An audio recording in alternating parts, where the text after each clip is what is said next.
My husband never came home, he disappeared, and even the police couldn't find him, I said. Sounds like he just ran away, my sister replied coldly. Maybe he got tired of you. Her words sent shivers down my spine. My name is Ella, and I have a twin sister named Charlotte. We look alike, but our parents always loved Charlotte more. Dad, can I have some money? I'm going out with my friends, Charlotte would ask sweetly. Didn't you already spend your allowance? Yeah, but I promise I'll do great on my finals. Please, Dad? Alright, here you go. Thanks, Daddy, you're the best. Charlotte was charming and manipulative, so my parents spoiled her. I, on the other hand, was quiet and shy. They often ignored me. Dad, I need to buy a book for my homework, I asked once. I already gave you your allowance, use it wisely, he said. Okay, I mumbled.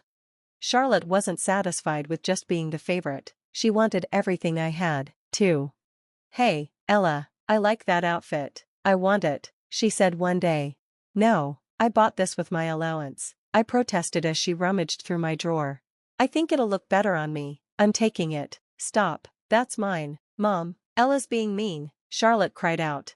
Ella, don't be so selfish, Mom scolded. Let your sister have it. But why? I asked, hurt. No matter what, my parents always took Charlotte's side. If she wanted something, she got it, even if it belonged to me. I quietly endured everything, but when I graduated college, I got a job far from home. Finally, I didn't have to see my parents or Charlotte as often, and it felt like a relief. But the years of being compared to her left me with little confidence. I avoided fun and excitement, focusing only on my work. Then, I met Daniel during a business meeting. Here's the document you requested, I said. Thank you, this is so thorough, he replied with a smile. I hope it helps. It does, you're amazing. Would you like to have dinner sometime? I was surprised. I'd never had dinner alone with a man before, but I said yes. Over time, he asked me out more often. One day, Daniel looked at me and said, Ella, will you be my girlfriend? Me? Are you sure? I asked, stunned. Of course, you're beautiful, kind, and everything I've ever wanted. No one had ever said anything like that to me before. My heart swelled with joy. I'm so happy, thank you, Daniel, I said, my eyes brimming with tears. Daniel was hardworking, thoughtful, and responsible. He worked for a big company, made good money, and lived a stable life. After a few years of dating, we got married. I became a full-time housewife and moved into his parents' house. Mom, Dad, this is Ella. She's part of the family now, Daniel said with a smile. Welcome, Ella, we've heard you're a hardworking young woman, his mom said warmly. We're family now, so feel at home, okay? Thank you, I'll do my best, I replied, feeling relieved by their kind welcome. Daniel's parents ran a small business, and their house was spacious. I quickly formed a good relationship with them, and they treated me with respect and kindness. How about we all go out for dinner tonight? Daniel's dad suggested one evening. Ella, what would you like to eat? Oh, anything you like is fine. How about Italian? There's a new restaurant nearby, Daniel's mom said. Italian sounds great. Perfect, Ella, order anything you want, Daniel added. They were always so thoughtful and made me feel included. One day, Daniel's mom handed me a delicate necklace. Ella, this necklace would look lovely on you. I used to wear it, but I'd like you to have it now. Really? It's beautiful. Thank you so much. I'm happy you'll wear it. You're my daughter now, she said, smiling. For the first time, I felt truly loved and appreciated. Living with Daniel's family was so different from my old life. I finally had a home where I felt safe and cherished. I thought this happiness would last forever. But one evening, Daniel didn't come home. Has Daniel called you? His mom asked. No, I've tried calling and texting, but there's no reply, I said, feeling uneasy. Do you think something happened? Maybe check with his friends. I'll try, I said, my voice shaking. Daniel had gone to work that morning as usual, but he never returned. I called his friends and coworkers, but no one had seen or heard from him. Desperate, I reported his disappearance to the police, but they couldn't find anything either. I couldn't stop thinking he might have been in an accident. Anxiety consumed me, and our peaceful life fell apart. My in-laws were heartbroken, sitting on the sofa with tears in their eyes. Where could he have gone? How could this happen? His mom whispered through her sobs. Seeing their sadness, I started to blame myself. Maybe I did something wrong without realizing it. Maybe it's my fault he left. I couldn't shake the feeling that I was to blame, and if it was my fault, maybe I didn't deserve to stay in this house anymore. I thought this family was my safe place, my home, but after Daniel disappeared, despair consumed me. I locked myself in my room and cried. One evening, my phone rang, my heart leaped. Could it be him? But the call wasn't from Daniel, it was from my sister, Charlotte. She rarely calls for anything important. Most of the time, she just brags, talks endlessly, and makes me feel small. This time, though, I couldn't hold it in. I told her everything. Hey, Ella, what's up? Not good, I said softly. Really? What's wrong? My husband, he disappeared. What? That boring guy from your wedding? He vanished? She said, laughing. Yes, the police couldn't find him either, I admitted. Well, maybe he just got tired of you and ran away. Her words stung. She laughed like it was a joke, but part of me wondered if it was true. I started to blame myself even more. Maybe I'd done something wrong without realizing it. The guilt ate at me, day after day. I couldn't sleep, couldn't eat, and started to think about leaving the house. One night, as I went downstairs for some water, I overheard my in-laws talking in the living room. What is he thinking? This isn't right, my father-in-law said. I feel so sorry for Ella, she's been through so much, my mother-in-law replied. It makes no sense for him to leave her like this. It only makes sense if he had an accident or something, he added. Hearing their concern for me made me burst into tears. Despite their own pain, they cared about me. Their kindness reminded me I couldn't stay lost in despair. My in-laws had lost their son, and they needed me as much as I needed them. I decided to stay strong, for all of us. The next day, I made cherry pie, my father-in-law's favorite. I made this for you. Let's eat it together, I said with a smile. Thank you, Ella, it smells amazing, he replied. From then on, we supported each other, living as a family while I continued searching for Daniel. I spoke to his colleagues, his friends, anyone who might know where he was. Then I discovered something shocking. $100,000 was missing from his bank account. The police suspected he had run away, but with no clear evidence of a crime, they stopped investigating. Years passed. My in-laws and I slowly adjusted, helping each other through life. But 7 years after Daniel vanished, tragedy struck. My father-in-law passed away after a long illness. At his funeral, as my mother-in-law and I cried, a familiar voice stopped us. Hello, I'm back. Hey, Ella, it's been a while. I turned, stunned. Daniel, where have you been? But he wasn't alone. Standing next to him was Charlotte, my sister. What? Why? What's going on? I stammered. Daniel looked completely unfazed. Well, I've been living with Charlotte, at your parents' house, he said casually. I froze in disbelief. Charlotte had stolen my husband, she'd even had his child. My parents had helped them, hiding Daniel from me all these years. Your dad passed away, so I came for the inheritance, Daniel said without shame. He had been living off his savings and my family's support for 7 years, and now he was back for money. Are you crazy? How selfish can you be? I yelled, trembling with anger alongside my mother-in-law. You don't know how much my father-in-law worried before he passed away. My voice cracked with fury. Daniel, unfazed, shrugged. At first, I tried to devote myself to you, Ella, but no matter what you did, you were so boring. It was no fun being with you.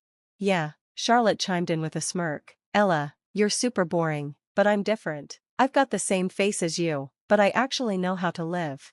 When I met Charlotte, everything changed, Daniel continued, his tone cold. She made me happy. I couldn't have kids with you, Ella, but we had a child together right away. Charlotte and I are meant to be together. My heart sank. Daniel was justifying his betrayal with the most selfish, hurtful reasoning. Charlotte, who had never worked a day in her life, had set her sights on Daniel the moment she realized at our wedding that he had a well-paying job. You thought you could just take whatever I had, didn't you? I spat at Charlotte, like you always used to, but this time, it's about money, isn't it? Charlotte crossed her arms, glaring at me. Whatever, Daniel just loves me more now. Anyway, he's the son, so he has the right to inherit the money. That's right, Daniel added. I deserve what's mine, so hand over the money. It was clear Charlotte had manipulated Daniel into coming here, demanding the inheritance. That's enough, it's not going to happen, my mother-in-law shouted, her face red with rage. Why not? It's my money, Daniel yelled. I don't care how many times you demand it. Go home, she snapped. Fuming, Daniel glared at us. I'll be back. You'd better have my money ready next time. With that, he stormed off with Charlotte. But they didn't stop there. A few days later, they started following me and my mother-in-law everywhere. Just give us the money already, Daniel demanded one day. I don't care. It was your father's money, my mother-in-law retorted. It's mine, I have a right to it, Daniel argued. Why should I give it to you? Now leave, I shouted, trying to keep calm. But no matter how many times we told them to stop, Daniel and Charlotte refused to give up. They kept pestering us, their demands growing louder and more desperate.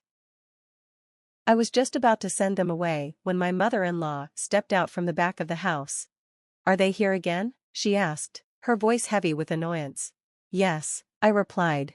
Charlotte, my sister, immediately turned her anger toward my mother-in-law, who was looking at them with disgust. Your son is begging, but you're just acting like a— My son is dead, my mother-in-law interrupted firmly. Huh? Both Daniel and Charlotte froze, speechless. There's a grave in the backyard, my mother-in-law added without flinching. What? No way, Daniel and Charlotte shouted in unison before rushing to the small cemetery in the woods behind the house. Sure enough, they found a gravestone with Daniel's name engraved on it. You see, he was declared dead after his disappearance, my mother-in-law explained, her voice cold and steady. Legally, after 7 years, a missing person can be declared dead. That's what we did. I inherited everything, and as far as the law is concerned, your marriage to Ella is already dissolved. Daniel stared at her in disbelief. But I'm alive, I'm standing right here. Exactly, he's alive, so he should get the money, right? Charlotte chimed in, panicking. My mother-in-law didn't even blink. Well, you're lucky, Daniel. I could have sued you for alimony when I found out about your affair, but since you're dead, I let it go. What, alimony? Charlotte stammered. Yes, my mother-in-law said, narrowing her eyes. If you two keep pestering us for money, I'll make sure the courts deal with you, and trust me, it won't end well for you. Hey, wait, I'm your son, it's my money, you can't do this, Daniel shouted, his voice cracking. My son is dead, she repeated coldly. You're his mother, you can see him standing right here, Charlotte whined. Then I suppose if my dead ex-husband were somehow alive, my mother-in-law said, her tone sharp, he'd owe Ella a lot of money in alimony for abandoning her and betraying his family. She let that sink in before continuing, but since he's dead, I guess we'll never get to that. Daniel's face fell, and Charlotte's bravado faded instantly. Fine, I get it, Daniel muttered. So, no money, my mother-in-law declared, now leave. Daniel and Charlotte tried to play the victim, pleading and arguing, but we didn't budge. The moment they heard the word alimony, they realized they'd lost. Later, my parents came to me, looking distressed. Clearly, they had heard the story from Charlotte. We're in serious trouble, Ella, my father said, his voice trembling. We have a lot of debts. Please, help us out. Yes, my mother added, we're still family, after all. Family? I snapped. You took away my husband and treated me terribly for years. Now you want my help? Forget it. I'm not giving you a single cent. My parents were stunned. No way. They had spent years spoiling Charlotte, pouring all their money into her and supporting her lavish lifestyle. Now they were paying the price. That's what happens when you let her take and take without limits. You've dug your own grave, I said bluntly.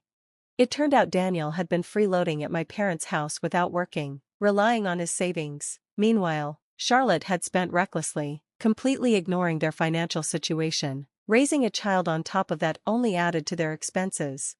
Eventually, Daniel's savings ran out, and even with my parents' help, they were drowning in debt. What are we going to do? You need to fix this situation with the money. Oh, okay, I'll get a job then, Daniel said, frustrated. But since he was legally dead, he didn't have a family register, which meant he couldn't get a proper job. What now? We're drowning in debt, Charlotte complained. I didn't plan on having a second baby, she added. I never expected to get pregnant again either, but it's your problem now, you handle it. Charlotte's belly was huge, and their financial situation was getting worse by the day. I didn't care about the mess between my ex-husband and sister, I just wanted to move on. As for me, I was finally living a peaceful, Happy life with my mother-in-law. How about Paris? She asked one day. Paris? I responded, surprised. Yes, I've always wanted to visit Europe, she said. You said you wanted to see Buckingham Palace too. Why not take a trip to Europe? Really? That would be amazing. It feels like a dream come true. My mother-in-law is the only family who truly cares for me, and I'm grateful for that. I will take good care of her, and we'll continue supporting each other as a family.